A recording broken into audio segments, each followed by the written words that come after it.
Hello everyone, কেমন আছো তোমরা সবাই? আশা করছি সবাই খুব ভালো আছো। আমি কিন্তু বেশ ভালো আছি। সারাদিনটা ঘরে থাকলেও না বিকালবেলাটা মনে হয় যেন একটু বাইরে থেকে কোথাও ঘুরে আসি। তাই সন্ধ্যাবেলায় আমি, দিদি, জিজু আর রিহু চারজনে মিলে রেডি হয়ে বেরিয়ে পড়েছি একটুখানি পাশে পাশে ঘুরতে।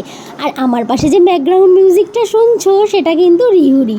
ফার্স্টেই আমরা চলে এসেছি বিশাল মেগা মার্টে। এখানে এসে দেখলাম বেশ অফার চলছে। বেশিরভাগ টাইমেও যদি এখানে অফার থাকে। রিহুকে তো জিজু কোলেই নিয়ে নিয়েছে, কারণ আগের দিন না দিদি আর রিহুকে নিয়ে গিয়েছিল বিশালে, ও একটা জিনিস ভেঙে ফেলে দিয়েছে। তো তার জন্যই আজকে ওকে কোলে নিয়ে নিয়েছে, যাতে অন্য কিছুও ভাঙতে না পারে। আর এই জামাটা আমরা দেখছিলাম যে রিহুর গায়ে কেমন লাগে, আর ওর তো এত পছন্দই হয়েছে ওই জামাটা নেওয়ার পরে, ও তো আর ছাড়বেই না। তারপর ওই জামাটাই ওর জন্য আমরা কিনে নিয়ে সোজা চলে এসেছি 1 নম্বর গেটের নাইস মোমো সেন্টারে। রিহু এমনি তো ঝাল একটুও খায় না, কিন্তু স্যুপটা এমনভাবে খাচ্ছিল মনে হচ্ছিল ঝাল একটুও লাগছে না। সেখান থেকে খেয়ে আমরা সোজা চলে এলাম বাড়িতে।